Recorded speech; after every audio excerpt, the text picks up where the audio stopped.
जैसे कि हम पिछले एपिसोड में जान रहे थे कि वातज और पित्तज नाड़ी क्या होती है और वातज और पित्तज प्रकृति क्या होती है, इस एपिसोड में हम डॉक्टर नवीन आर्या से जानेंगे कि कफज प्रकृति क्या होती है और उससे कौन कौन सी जो बीमारियां हो सकती हैं और उसको कैसे कैसे बैलेंस किया जा सकता है नेचुरल तरीके से। तो जानेंगे हम कफज प्रकृति के बारे में। डॉक्टर अंजू, वैसे तो कफज प्रकृति को अगर हम जनरल ओवरऑल देखें तो हमें माना जाता है कि ये एक सबसे उत्तम प्रकृति होती है। लेकिन हमने अपने प्रैक्टिकल एक्सपीरियंस में देखा है कि हर प्रकृति अगर अपनी सम अवस्था यानी कि न्यूट्रल फेज में हो तो वो उत्तम ही मानी जाती है।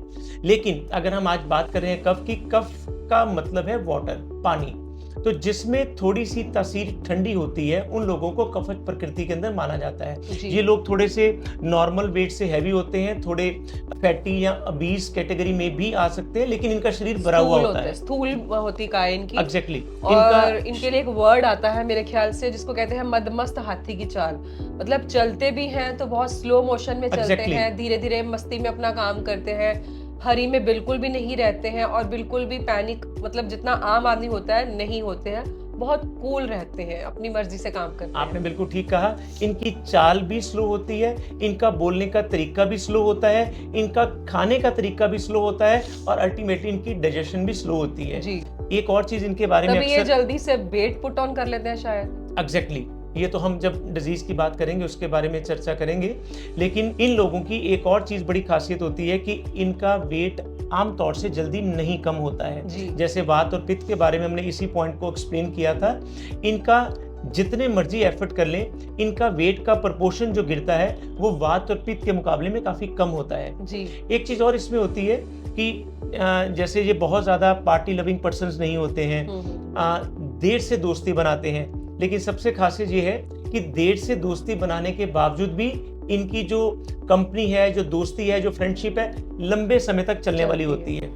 और अगर हम इनकी मेमोरी के बारे में बात करें, पहले तो ये थोड़ा सा टाइम ज़्यादा लेते हैं लर्न करने के लिए, लेकिन इनकी मेमोरी अक्सर लंबे समय तक होल्ड कर सकती है जो भी इनकी थिंकिंग प्रोसेस में या बड़े होते हुए जो चीज़ें ग्रहण करते हैं। और जब हम कफज प्रकृति के लोगों की बात करते हैं तो उनमें आम तौर पर गुस्सा बाकी लोगों से कम आता है। आम तौर से ये थोड़े से स्टैटिक और शांत स्वभाव के होते हैं। इनको बहुत लंबे चौड़े टारगेट्स की फिक्र नहीं होती है। नो डाउट कि अपनी तरीके से ये अपने बेस्ट करते ही हैं, लेकिन हरी एंड वरी इन दोनों चीजों की इनमें कैटेगरी से बाहर होते हैं। एग्जैक्टली। और मेरे ख्याल से इनका जो हेयर का टेक्सचर होता है वो थोड़ा सा मोटा होता है एज कंपेयर टू वातज और पित्तज के comparatively. Exactly. Hair structure is quite thin and rough hair और थोड़ा सा वेवी हेयर होते हैं अकॉर्डिंग टू आयुर्वेदा। बिल्कुल ठीक है जी।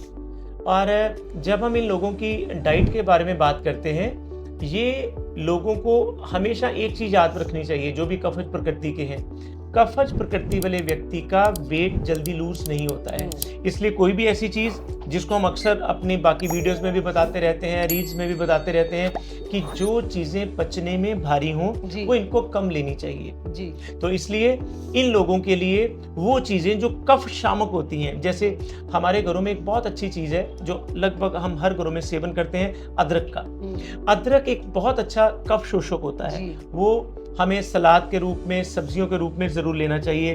काली मिर्च एक ऐसी चीज है जो कि हम हरी मिर्च और लाल मिर्च को तो अवॉइड करते हैं, लेकिन काली मिर्च एक अच्छी चीज है जिनको हमें अपनी डेली रूटीन में, अपनी सब्जियों में जरूर लेना चाहिए। जैसे कि मैंने आयुर्वेद में भी सुना है कि जो हम काली मिर्च है उसको एक रसायन की तरह लेते हैं, उसको मिर्च नहीं माना जाता है, इसको एक रसायन की तरह लिया जाता है।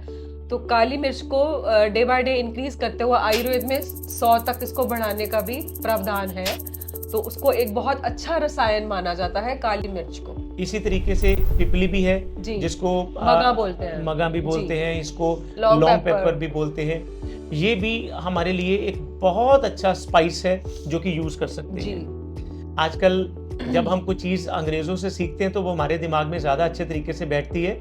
उन्होंने जब हल्दी को पेटेंट कराया तो उसके कुरकुमा लोंगा को, जिसे हम बोलते हैं कुरकुमिन एक्सट्रैक्ट, नो डाउट आजकल हम सब लोग उसको यूज करते हैं, लेकिन हल्दी एक बहुत अच्छा, वैसे तो वो ये त्रिदोष शामक है, लेकिन कफ के लिए भी ये बहुत अच्छा होता है। इसीलिए हमारे घरों में जो इंडियन किचन आप देखते हैं तो ऑलमोस्ट नॉर्थ में तो ऑलमोस्ट जितनी भी हम करीज बनाते हैं हर सब्जी के अंदर हम हल्दी ऐड करते ही करते हैं। बाकी सारे मसालों के साथ साथ। तो नॉर्थ इंडिया में हर सब्जी में, हर करी में वो यूज होती है, वो इसीलिए शायद ऐड होती है। एग्जैक्टली, क्योंकि उसका प्रावधान इसीलिए रखा गया है कि वो जो उसका कर्क्यूमिन है वो डेली हमारी बॉडी के अंदर जाए। बिल्कुल ठीक है। इस तरह के और भी कई प्लांट्स होते हैं आयुर्वेद में, जो इसको हम, चित्रक बहुत अच्छा प्लांट है जो इसको लेना चाहिए, त्रिफला बहुत अच्छी चीज़ है, अकेला हरीतकी भी लिया जाए तो भी इनके लिए बहुत अच्छा होता है। हाँ, जो चीज़ अवॉइड करने वाली है, अगर हम ओवरऑल सारी प्रकृति की बात करें, जितना भी डेयरी प्रोडक्ट्स हैं वो सबसे ज़्यादा जो कम असर करने वाले हैं या नुकसान करने वाले हैं वो कफज लोगों के लिए होते हैं। इसलिए कफज लोगों को मक्खन, मलाई, घी, कर्ड, इन सब चीज़ों को अवॉइड करना चाहिए। जहाँ तक हो सके इनको अवॉइड करें। नो डाउट ड्राई फ्रूट्स लेने में कोई दिक्कत नहीं है, वो ये ले सकते हैं। ठीक है। तो मैंने ये देखा है कि जितने भी कफज लोग होते हैं इनको बेसिकली स्किन की प्रॉब्लम ज़्यादा आती है, अग्नि की प्रॉब्लम ज़्यादा आती है, और स्किन प्रॉब्लम में जैसे सोराइसिस कह सकते हैं आप, या वो भी एग्जैक्टली वातज कफज, बिल्कुल ठीक कह रहे हैं आप। तो वातज कफज प्रॉब्लम्स जो होती हैं, साइनोसाइटिस की प्रॉब्लम होती है। ये बहुत इंपॉर्टेंट पॉइंट आपने जैसे गले में जैसे कहते हैं रेशा गिरना, कुछ लोगों को एक्सप्लेन नहीं करना आता, कुछ बच्चे भी आते हैं छोटे छोटे हमारे पास क्लिनिक पे, तो वो कहते हैं कि गले में कुछ प्रॉब्लम आ रही है, तो वो गले में रेशा का गिरना जिसे हम साइनोसाइटिस बोलते हैं या पोस्ट नेजल डिस्चार्ज बोलते हैं, और आयुर्वेद में उसको प्रतिश्याय भी बोलते हैं। तो ये इन लोगों को अक्सर ज्यादा रहता है। और इसमें तो मैं तो ये कहना चाहूँगा, जितने भी ENT डिसऑर्डर्स हैं मोस्टली कफज होते हैं, और इसमें आयुर्वेद का बहुत इंपॉर्टेंट रोल होता है, जो कि इनको समूल नाश, यानी कि समूल का मतलब होता है रूट कॉज से इरेडिकेट करने में, उसको सप्रेस करने में नहीं। आयुर्वेद शुरू से ये बात मानता आया है कि हमें किसी चीज़ का दमन नहीं करना है, हमें दमन के बदले में प्रेफर करना है कि उनका शुद्धिकरण करते हुए उनको कैसे ठीक कर सकते हैं। जी, आयुर्वेद हमेशा बताता है कि दो तरह की चिकित्सा होती है, संशोधन और संशमन। संशोधन का मतलब होता है कि पहले उसका जो शोधन कर्म किया जाए, जो उसका कारण है, वातज है, पित्तज है, कफज है, कौन सी व्याधि है, कौन सी बीमारी है, उसके अकॉर्डिंगली उसका संशोधन करते हुए, जैसे वात को हमने किया अभ्यंगम से, पित्त को किया विरेचन से, और कफ को करते हैं वमन से। तो इस तरह से हम पंचकर्मा से उसका संशोधन करने के बाद अगर संशमन चिकित्सा करते हैं तो वो बहुत ज्यादा अच्छा असर डालती है, और वो उसको जड़ से खत्म करने का रिजल्ट्स भी अच्छे आते हैं। आपकी नॉलेज के लिए बता दूं, वमन का मतलब होता है वॉमिटिंग, जिसमें हम लगातार 2 से लेकर 7 दिनों तक कुछ ना कुछ मटेरियल आयुर्वेद का जड़ी बूटियां देते हैं, और वो अल्टीमेटली बाद में वॉमिटिंग को इंड्यूस करते हैं। बहुत सारी डिजीजेज में, जस्ट लाइक हम एलर्जी ब्रोंकाइटिस में या अस्थमा में तो मानते हैं कि इसकी रामबाण औषधि वमन है, लेकिन याद रखना कभी भी वमन जैसा पंचकर्म किसी भी ऐसे व्यक्ति से नहीं करवाना चाहिए जो कि डिग्री होल्डर नहीं है। ये एक चरक जी ने तो इसमें ये कहा है कि ये तो एक सर्जरी की तरह है। बिल्कुल बिल्कुल। इसको जो पंचकर्मा के जितने प्रोसीजर हैं, बेसिकली मैं स्पा मसाजिस की बात नहीं कर रही हूँ, मैं पंचकर्मा, जो रियल पंचकर्मा है, दैट इज वमन, विरेचन, वस्ती, वो मात्रावस्थी भी हो सकती है, अनुवासन वस्ती हो सकती है, उत्तरवस्ती हो सकती है, और ये जितनी भी तरह की ये वाली ट्रीटमेंट्स होती हैं, इनको हम समकक्ष रखते हैं, मतलब इक्वलेंट टू सर्जरी मानते हैं। तो इनको बहुत ज़्यादा सुपरविजन के अंडर और बहुत ज़्यादा ऑब्जर्वेशन में किसी ट्रेन्ड आयुर्वेदा फिजिशियन के अंडर ही करना चाहिए। इसको घर पे ट्राई नहीं करना चाहिए, और बिल्कुल डिग्री का ध्यान देते हुए, हर चीज़ को ध्यान में रखते हुए, बहुत ध्यान से जो रोगी है उसका बल भी देखते हुए कि क्या उसका बल है, वो उसको सह भी पाएगा कि नहीं सह पाएगा, और ऋतु के अनुसार ये सब चीज़ों का बहुत ध्यान रखना पड़ता है। उसके बाद ये पंचकर्मा के जो मेजर प्रोसीजर्स हैं वो किए जाते हैं। बिल्कुल ठीक। और उसमें एक चीज़ और ऐड करूंगा, जो आज की डिजीज़ जो है, जो कि युवाओं में भी, यूथ जनरेशन में बहुत ज़्यादा आ रही है, कफज आमतौर पर होती है, वो है थायराइड। थायराइड चाहे वो हाइपर हो या हाइपोथायराइडिज्म हो, ज़्यादातर हाइपोथायराइडिज्म ज़्यादा कफज की वजह से होता है, और उसमें आयुर्वेद का ऐसा सटीक इलाज होता है कि हम उसको रूट कॉज से भी रेडिकेट कर सकते हैं। किसी चीज़ की जरूरत नहीं है सारी जिंदगी दवाई खाने की। सिंपल वात, पित्त और कफ के सिद्धांत के ऊपर हम थायराइड की प्रॉब्लम को भी रूट कॉज से कवर कर सकते हैं। और अभी जब लास्ट दिनों दुख के साथ बात कहना पड़ता है कि मैं एक गर्ल्स कॉलेज के लेक्चर देने गया, और वहाँ पर अफसोस हुआ जानकर कि 10 में से 3 लड़कियों को थायराइड की प्रॉब्लम निकल रही थी।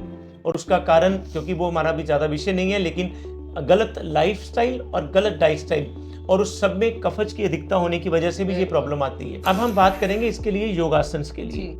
योगासन की जब बात करते हैं तो कफज व्यक्ति के लिए सबसे इंपॉर्टेंट चीज होती है हीट प्रोड्यूसिंग प्राणायाम, जो कि पित्तज में बिल्कुल मना होते हैं, इसमें जरूर करने चाहिए, जैसे कि कपालभाति और भस्त्रिका। ये दोनों हीट प्रोड्यूसिंग प्राणायाम है, इनको जरूर करना चाहिए।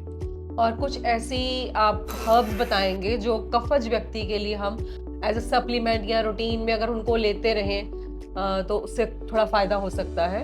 वो अभी हमने जिक्र किया है, जितने भी हमारी अदरक है, शुंठी है, पिपली है, काली मिर्च है, चबे का बहुत अच्छा रोल है, चित्रक का बहुत अच्छा रोल है, हरितकी का बहुत अच्छा रोल है, ये ले सकते हैं। लेकिन अभी बात कर रहे थे हम योगासन के लिए, तो योगासन में और एक इम्पॉर्टेंट चीज है जिसे हम सूर्य नमस्कार बोलते हैं। 12 के 12 स्टेप अगर हम सूर्य नमस्कार के करते हैं, वो इस कफज प्रकृति के लोगों की प्रॉब्लम को ठीक करने के लिए बहुत लाभकारी सिद्ध होते हैं। लेकिन सबसे इंपॉर्टेंट, अगर व्यक्ति योग ना कर सकता हो, आसन प्राणायाम ना कर सकता हो, एक और चीज बहुत इंपॉर्टेंट है, वो है किसी भी तरीके से कफज व्यक्ति को किसी ना किसी फिजिकल एक्टिविटी में इन्वॉल्व होना है, चाहे वो जिमिंग हो, रनिंग हो, योग हो, सैर हो या किसी और स्पोर्ट्स एक्टिविटी में हो। उनके लिए चलना ही जीवन है। उनके शरीर से जितना पसीना निकलेगा वो कफज वाले लोगों के लिए उतना ही ज्यादा बेटर सिद्ध होगा। जी जी, इन सब जानकारियों के लिए बहुत बहुत धन्यवाद। जल्दी मिलेंगे।